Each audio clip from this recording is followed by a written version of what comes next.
আসসালামু আলাইকুম, সবাই কেমন আছেন? আশা করি সবাই ভালো আছেন। আমিও ভালো আছি। আজকে আমরা স্মার্ট একাডেমি অনুশীলনী 1.2 প্রশ্ন সমাধান ষষ্ঠ শ্রেণীর সমাধান করব। আমরা গত ক্লাসে 3 নম্বর অঙ্কের ক নম্বর শেষ করেছি। ক নম্বরে আমরা আজকে খ নম্বর দিয়ে শুরু করতে চাচ্ছি। তো খ নম্বরে দেখেন, পুরো অঙ্কটি আমরা একবার পড়ে নিই। নিচের কোন সংখ্যাগুলো নির্দেশিত সংখ্যা দিয়ে নিঃশেষে বিভাজ্য? বিভাজ্য মানে কি? ভাগ করা যায়। কত মানে কি দিয়ে ভাগ করা যায় বড় সংখ্যাগুলোকে? আচ্ছা, এখানে খ নম্বর প্রশ্নটা দেখেন। খ নম্বর প্রশ্নটা আছে 4 দিয়ে 4। 6 নম্বর প্রশ্নটা হলো 4 দিয়ে 4 দিয়ে মানে হলো 8,542 এবং 2,184, 5,274কে 4 দিয়ে নিঃশেষে বিভাজ্য কি না, সেটার জন্য আমরা নিচে ফলো করি। দেখেন, আমি আপনাদের সুবিধার জন্য একটা অঙ্ক উঠিয়ে রেখেছি। খ নম্বর 4 দিয়ে দেখেন, এই অঙ্কটা আমরা করব। তাহলে এই অঙ্কটা করতে গেলে আমাদের 4-এর নিয়মটা আগে জানতে হবে। 4 দিয়ে মানে কি, এটা নিয়মটা আগে জানতে হবে। এটা নিয়মটা হলো, কোনো সংখ্যার শেষ 2 অঙ্ক নিয়ে যে সংখ্যা হয় তা 4 দ্বারা ভাগ করা গেলে পুরো অঙ্কটি 4 দ্বারা বিভাজ্য। বুঝতে পেরেছেন? মানে এই যে সংখ্যাটা আছে 8,542, এই সংখ্যাটার শেষ 2 অঙ্ক যদি 4 দ্বারা ভাগ করা যায় তাহলে পুরো সংখ্যাটি 4 দ্বারা বিভাজ্য। তার মানে শেষ দেখে তাহলে কি হবে? তাহলে শেষ 2 অঙ্ক হচ্ছে 42।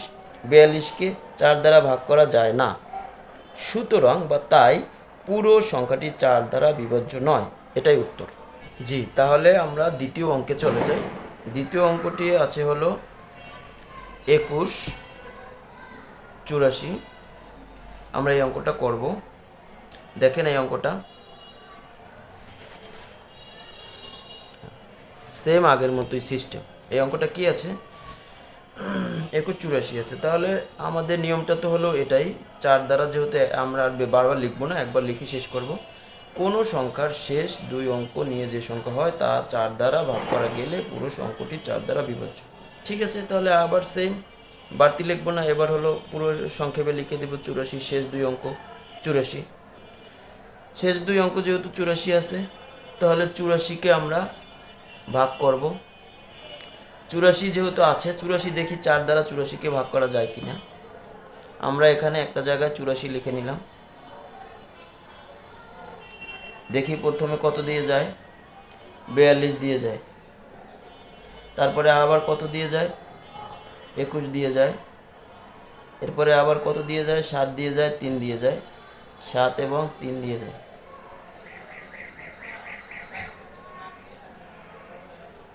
এরপরে আমাদের 4 দিয়ে যাবে।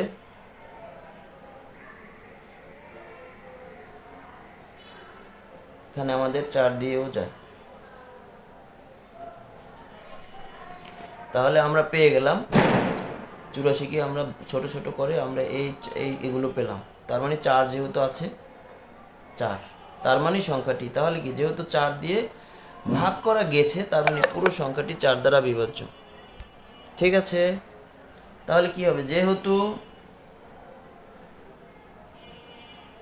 4 দ্বারা ভাগ করা গেছে গেল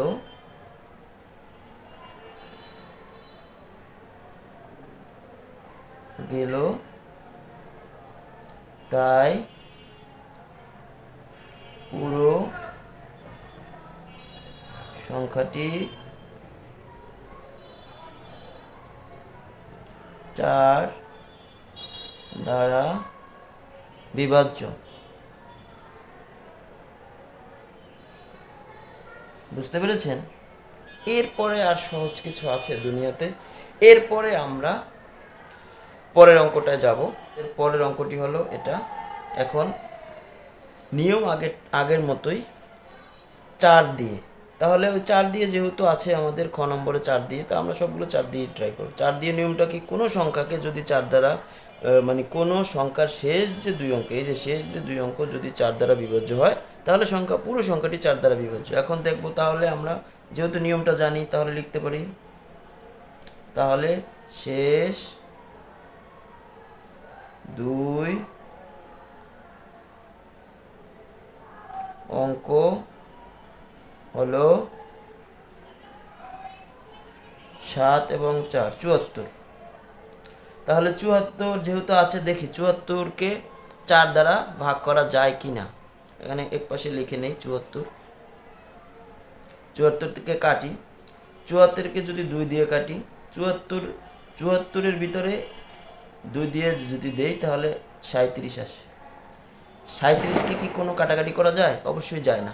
তার মানে 74কে 1, 37 এবং 2 এই তিনটা ছাড়া কোনো ভাগ করা যায় না। তার মানে এখানে যেহেতু 4 নেই, 4 কে আছে? 4, এই 4 নাই। 4 নাই, 4 না থাকার কারণে 74 4 দ্বারা বিভাজ্য নয়। তাহলে আমরা লিখতে পারি কি,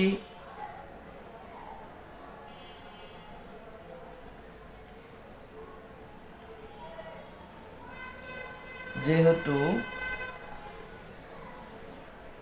74 সংখ্যাটি 4 দ্বারা বিভাজ্য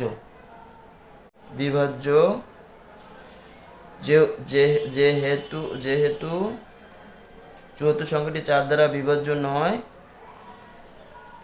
পুরো সংখ্যাটি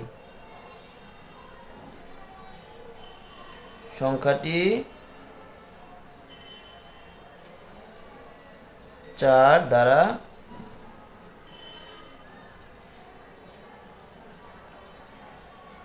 দ্বারা বিভাজ্য নয়।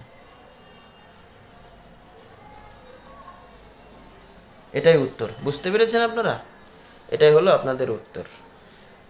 যেহেতু 74 সংখ্যাটি 4 দ্বারা বিভাজ্য নয়, পুরো সংখ্যাটি 4 দ্বারা বিভাজ্য নয়। ধন্যবাদ সবাইকে। এরপরে আমরা ঘ নম্বর এভাবে পর্যায়ক্রমে পুরো চ্যাপ্টার শেষ করব। সবাই ভালো থাকেন।